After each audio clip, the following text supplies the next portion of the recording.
O que são células-tronco? As células-tronco são células indiferenciadas, ou seja, células não especializadas, que podem ser definidas por duas propriedades peculiares: autorrenovação e potencial de diferenciação. A autorrenovação é a capacidade que as células-tronco têm de proliferar, gerando células idênticas à original, ou seja, outras células-tronco.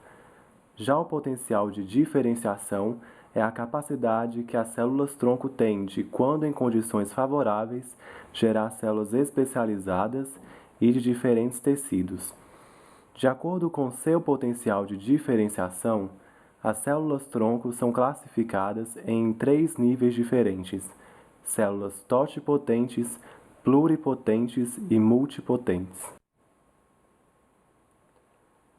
Células-tronco totipotentes. Células-tronco totipotentes são o único tipo capaz de originar um organismo completo, uma vez que tem a capacidade de gerar todos os tipos de células e tecidos do corpo, incluindo tecidos embrionários e extraembrionários, como, por exemplo, a placenta. Os únicos exemplos de células-tronco totipotentes são o óvulo fecundado, zigoto, e as primeiras células provenientes do zigoto, até a fase de 16 células da mórula inicial, um estágio bem precoce do desenvolvimento embrionário, antes do estágio de blastocisto. Células-tronco pluripotentes. As células-tronco pluripotentes têm a capacidade de gerar células dos 3 folhetos embrionários. Esses folhetos são tecidos primordiais do estágio inicial do desenvolvimento embrionário, que darão origem a todos os outros tecidos do organismo. São chamados de ectoderma, mesoderma e endoderma. Em oposição às células-tronco totipotentes, as células pluripotentes não podem originar um indivíduo como um todo, porque não conseguem gerar tecidos extraembrionários. O maior exemplo de células-tronco pluripotentes são as células da massa celular interna do blastocisto, as chamadas células-tronco embrionárias. Células-tronco multipotentes. As células-tronco multipotentes têm a capacidade de gerar um número limitado de células especializadas. Elas são encontradas em quase todo o corpo, sendo capazes de gerar células dos tecidos de que são provenientes. São responsáveis também pela constante renovação celular que ocorre em nossos órgãos. A figura está retratando diferentes fontes de células-tronco multipotentes, sendo as células da medula óssea, as células-tronco neurais do cérebro, as células do sangue do cordão umbilical e as células mesenquimais. O emprego de nanotecnologia na incorporação de células-troncos. A nanotecnologia é o estudo de manipulação da matéria numa escala atômica e molecular. Geralmente, lida com estruturas com medidas entre 1 a 6 nanômetros em ao menos uma dimensão e inclui o desenvolvimento de materiais ou componentes e está associada a diversas áreas como a medicina, eletrônica, ciência da computação, física, química, biologia, a pesquisa e a produção na escala nano, escala atômica. O princípio básico da nanotecnologia é a construção de estruturas e novos materiais a partir dos átomos, os tijolos básicos da natureza. É uma área promissora, porém está ainda em um estágio inicial, mostrando, contudo, resultados surpreendentes na produção de semicondutores, nanocompósitos, biomateriais, chips, entre outros. Criada no Japão, a nanotecnologia busca inovar invenções, aprimorando-as e proporcionando uma melhor vida ao homem.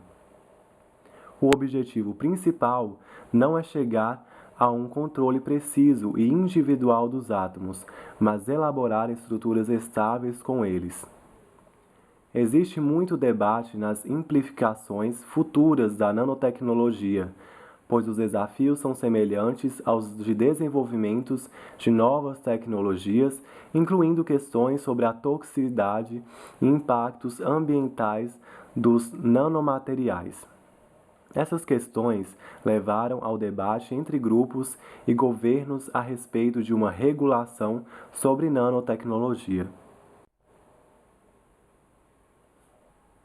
Dissertação de Rogério Migdon Vieira da Silva, no programa Pós-Graduação em Ciência e Tecnologia de Alimentos na Universidade Federal do Pará, com o tema Desenvolvimento de nanolipossomas estáveis e seu uso na encapsulação de compostos fenólicos puros e provenientes de extrato e euterpe oleracea, publicado em 22 de setembro de 2011. O que são nanolipossomas? Como podem ser desenvolvidos? Os nanolipossomas são vesículas lipídicas constituídas de fosfolipídios e esteróis e apresentam grande potencialidade na encapsulação de compostos bioativos para evitar degradações e aumentar a sua biodisponibilidade. Este trabalho objetivou otimizar a composição lipídica através das características físicas dos lipossomas para a encapsulação de compostos fenólicos sintéticos puros e provenientes de extrato purificado de Euterpe oreacea. 18 composições lipídicas obtidas através de um delineamento experimental de misturas restringidas de 3 componentes: fosfolipídio de soja, colesterol beta-cistosterol e Twin 80, as quais tiveram a estabilidade física avaliada em função do espalhamento dinâmico da luz em distintas temperaturas por 30 dias. No desenvolvimento e purificação dos lipossomas, utilizou-se a extrução em membranas de policarbonato de 200 nanômetros e a cromatografia em gel Cefadex G25, respectivamente. Para a composição lipídica mais estável, foi realizada a encapsulação de 0,1% peso por volume de ácidos fenólicos e flavonoides sintéticos e de extrato purificado de Euterpe oleracea e sua posterior caracterização física.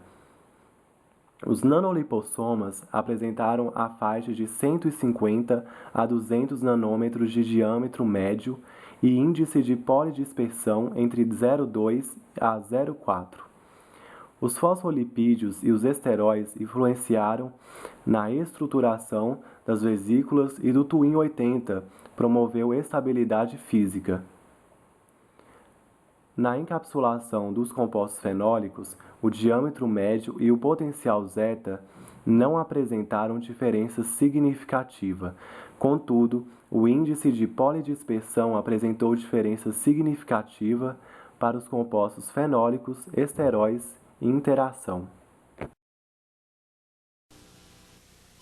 O lipossoma, 100 a 200 vezes menor que uma célula humana. Suas camadas, formadas por um material similar à pele, armazenam os extratos vegetais desejados, gerando um produto totalmente natural e seguro.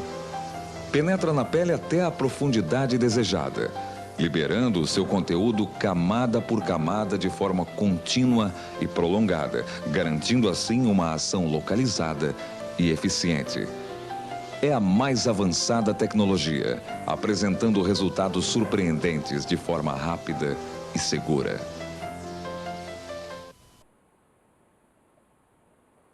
Estudo inédito com nanotecnologia e células-tronco, na qual pesquisadores trabalham com regeneração e produção de tecidos.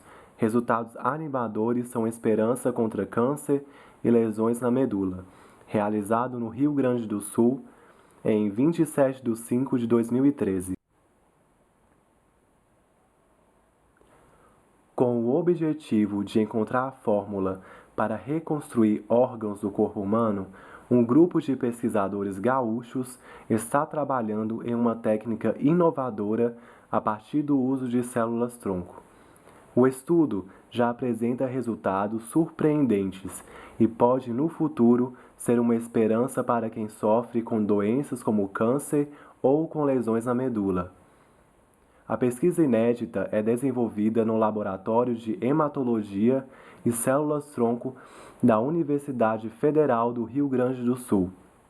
Basicamente, o estudo une conhecimentos de nanotecnologia para desenvolver um novo material que servirá de suporte para a produção de tecidos e para o crescimento de células-tronco em tecidos lesionados.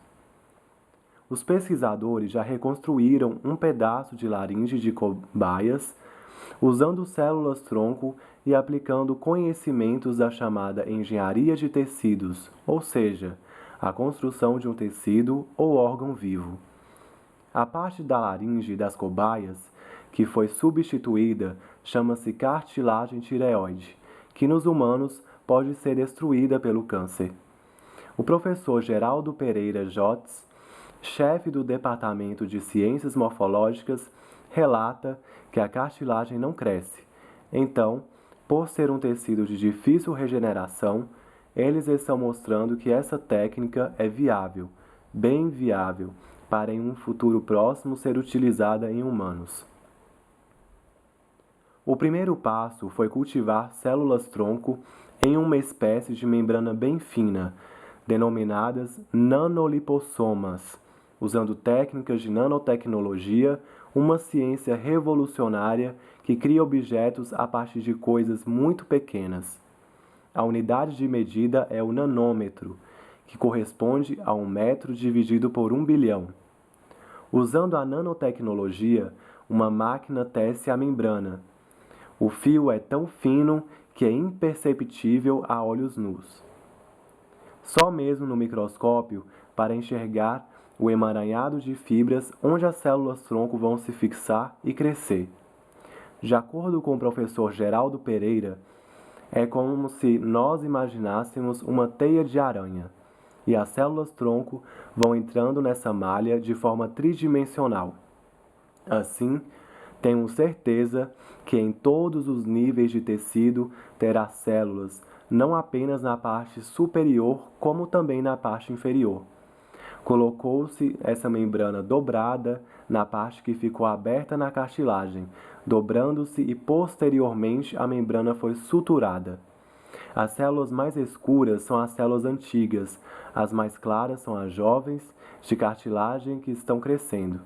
Essa é a parte que foi tirada e está sendo totalmente reconstruída a partir de células-tronco adultas. De acordo com o professor Geraldo Pereira, os pesquisadores utilizaram essa técnica para regenerar cartilagem, pele, osso, nervo periférico e lesão da medula espinhal. A ideia é justamente cultivar as células-tronco e colocá-las em animais de laboratório inicialmente e fazer tipo uma ponte, onde as células-tronco possam fazer a ligação das duas partes perdidas da medula espinhal. Segundo os pesquisadores, um dos objetivos do estudo é fazer com que pacientes com esse tipo de lesão possam recuperar os movimentos. Mas antes é preciso continuar testando a técnica em animais e ter certeza de que vai trazer benefícios sem efeitos colaterais para os seres humanos. Os resultados ainda são incertos, mas enchem de esperanças a equipe de pesquisadores.